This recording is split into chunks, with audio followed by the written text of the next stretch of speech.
Welcome to my channel. Today we are going to discover the most bizarre ancient practices that will leave you speechless. 7. Teeth cleaning. In today's world, we're all about that healthy smile. Brushing, flossing, the whole 9 yards. But back in the ancient days, they had their own unique way of keeping those pearly whites sparkling. The ancient Mayans, for example, were known to use a special concoction of ground-up charcoal and a gritty powder called ipple for cleaning teeth. And the ancient Egyptians, well, they took things to a whole new level. They developed a form of toothpaste that included ingredients like burnt animal fat, ashes, and the crushed remains of dried flowers. Talk about a minty, fresh breath. Now, you might be wondering why they didn't just, brush their teeth with like a stick or something. Well, the ancient Mayans had a different idea. They used a special type of twig that grew naturally in their environment. They would chew on one end of the twig until it became soft enough to use as a toothbrush. As for the ancient Egyptians, they preferred to use a small piece of cloth or a wooden toothpick. No wonder they had such great dental hygiene. 6. Food and drinks. The ancient Greeks had a peculiar habit of serving wine in the most unexpected vessels, animal skins. Yes, you heard that right. They would take the skin from goats and other animals, clean it thoroughly, and then use it as a temporary container for their beloved wine. Not only was this a practical way to transport and store wine, but it also served as a form of advertising. Each animal's skin was marked with a stamp that indicated the quality and origin of the wine inside. However, the ancient Romans took things up a notch by introducing the world's first food delivery service. Which is crazy because nowadays we are paying for the convenience of getting food delivered to our doors. But back in those days, the Romans were already enjoying the luxury of not having to cook their own meals. But there's a catch. This delivery service was reserved exclusively for the elite members of society. The wealthy Romans would place their orders with specially trained slaves, who would then go to the market, pick up the goods, and deliver them straight to the customer's doorstep. Talk about a culinary game changer. 5. Clothing and accessories. Ancient Rome wasn't just a hub for food delivery. Oh, no. It was also the place to be if you wanted the latest fashion trends. The Romans loved to accessorize, and they did so in the most fabulous way possible, with gold, whether it was a necklace, earrings, bracelets, or rings. The Romans went all out when it came to gold jewelry. They believed that gold represented wealth, power, and sophistication. So it was only fitting that they adorned themselves with it as much as possible.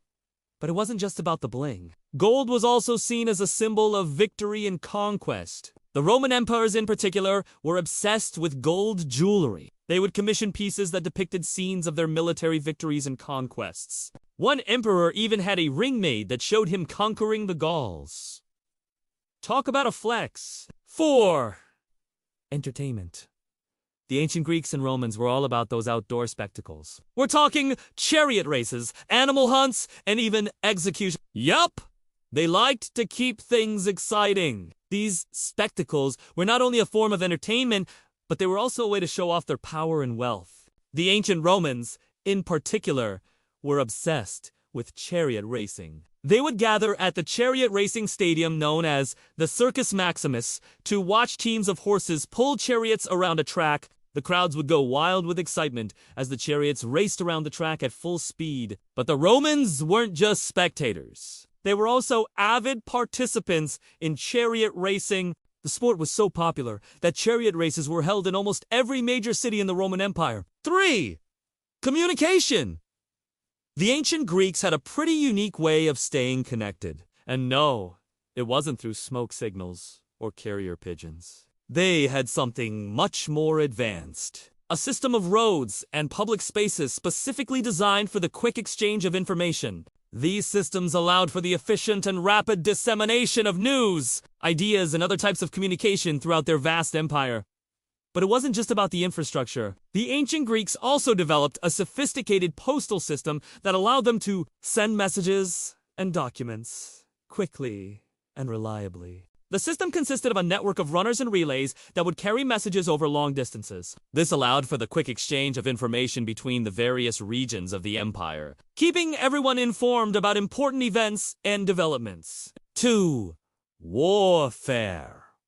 The Assyrians were known for their brutal warfare tactics, but they took things to a whole new level during the siege of Aleppo. In 661 BC, they completely destroyed the city and its water supply, leaving its inhabitants thirsty and vulnerable. But that wasn't enough for them. They unleashed an even more sinister weapon on the defenseless people: poison. The Assyrians dumped poisonous snakes into the wells of Alala, killing anyone who drank the water. This horrific event was recorded on a black stone slab, giving us a glimpse into the dark and twisted minds of the Assyrians. 1. Religion and rituals. The ancient Egyptians had some pretty strange beliefs when it came to death.